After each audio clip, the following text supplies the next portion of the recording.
Sa wakas, mukhang papayag na raw itong San Miguel Beer dito sa kagustuhan ng TNT para dito sa trade kay Mikey Williams.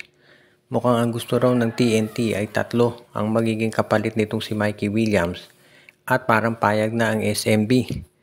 Ang i-offer daw ng San Miguel Beer kapalit nitong si Mikey Williams ayon dito sa mga reports ay itong si Jeron Teng, itong si Motaw Tua at itang first round draft pick.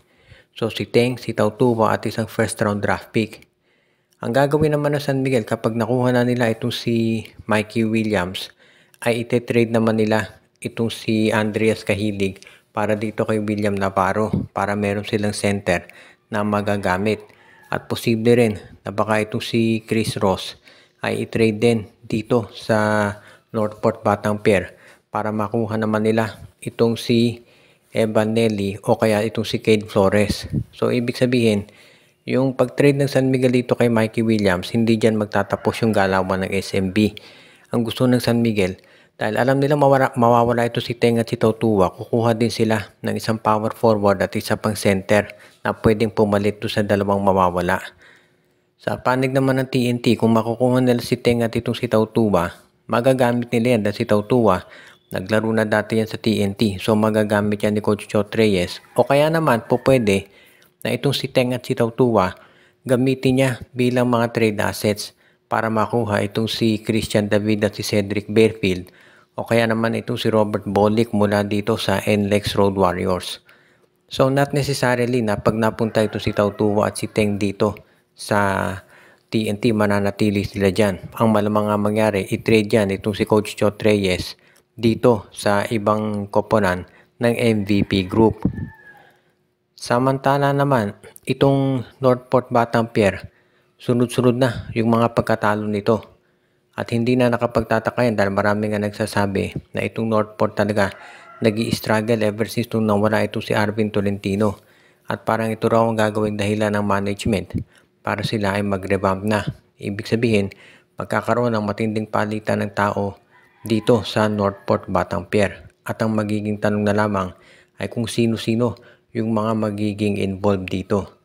Sa ngayon kasi nakikita natin na itong Northport Batang Pier mukhang maraming papalitan dyan. Unang-una, kung itong si Arvin Tolentino ay mag-decide na hindi maglalaro dito sa Northport Batang Pier, ay ang gagawin ng Northport malamang ite-trade na itong si William Navarro dito sa Barangay Ginebra at baka isama na itong si Joshua Monson. Ang maliwanag dito, itong Northport Batang Pier magkakaroon ng matinding pagbabago dito sa kanilang roster at sigurado na maraming maapektuhan mga players dyan. Kaya hindi na tayo magtataka kung sakasakali nga na ganyan ang mangyari. If ever mangyari talaga na mawala na itong si Tolentino dito sa Northport, malamang sa Ginebra yan o kaya sa abroad maglaro.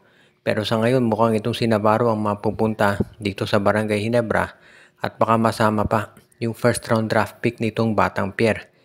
Hindi na nakapagtataka kung ganyan nga maging resulta dahil alam naman natin na medyo magiging matindi yung balasahan dito sa lineup ng Northport Batang Pier. Kaya so far, mukhang ito na nga ang magiging plano ng management. Alam din natin na mayroong mga reports na lumalabas na baka si Gio Halalon umalis na dito sa Northport kapag nag-expire yung contract niya. So baka magiging full-blown revamp ang mangyayari dito sa koponan ni Coach Bonnie Tan. Hindi rin natin natitiyak kung ito ba mismo si Bonnie Tan ay magtatagal pa dyan sa Northport Batang Pier. Samantala naman, ang iba pa nating balita ngayon mukhang ito raw line up nitong Magnolia Chicken Templados. Ito na ang magiging sabihin nating last chance ni Coach Chito Victorero para manalo ng kampiyonato. Meron kasing mga lumalabas na reports na kung sakasakali daw na baka hindi maging maganda yung performance nila kung hindi man lang umabot sa finals.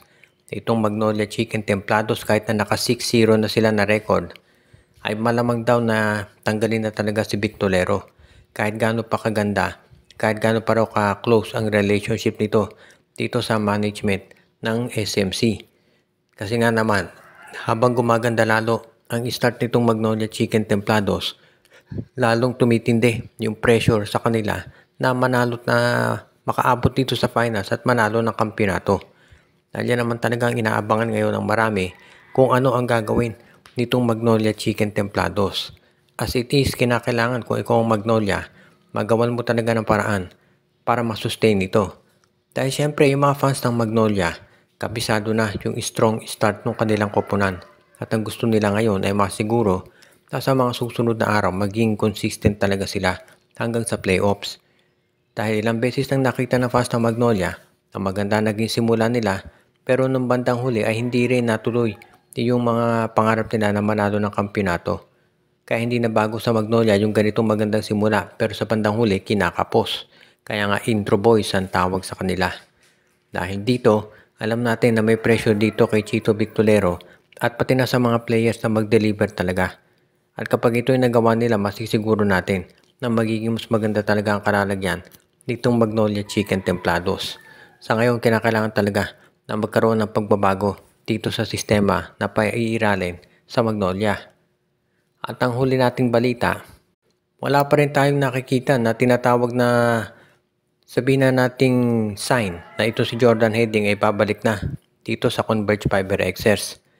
Pero ganyan talaga ang asahan natin dahil kapag back spasms yung injury mo, medyo mahirap talagang makarecover dyan. Dahil yung back spasms, ang sabi nga nila, iyan yung tipo ng injury na pabalik-balik talaga. Kaya hindi na ako magugulat kung sakasakali nga na medyo matagalan pa bago makabalik itong si Jordan Heading para dito sa lineup nitong si Coach Franco Atienza.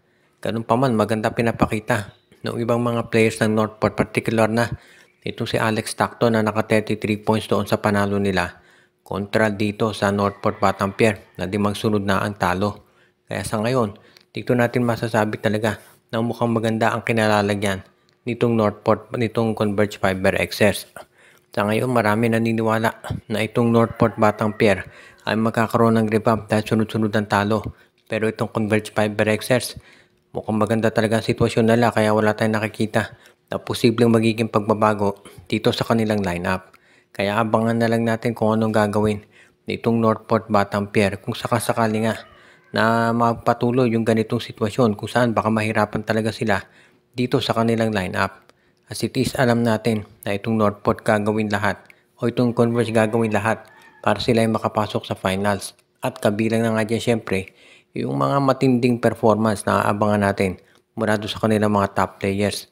Dahil sa ngayon, ang Converge Fiber Xers daw, mukhang seryoso talaga dito sa balak nila na magkampiyon dito sa PBA at readyng gumastos ang kanilang koponan para ito ay masakatuparan na talaga. Kaya yan ang aabangan natin sa ngayon. Shoutout kay RG Bueno at Dalina family, Joshua Giray Espejo at Rosales family. Binabati din natin si Anthony Alon, Ireneo Salangsang, si Dexter Domer, si Enju, si Dalmacio de Guzman, si Katsakino Ducusin, si Malyari Mascarinas at ang iba pa nating mga taga-subaybay.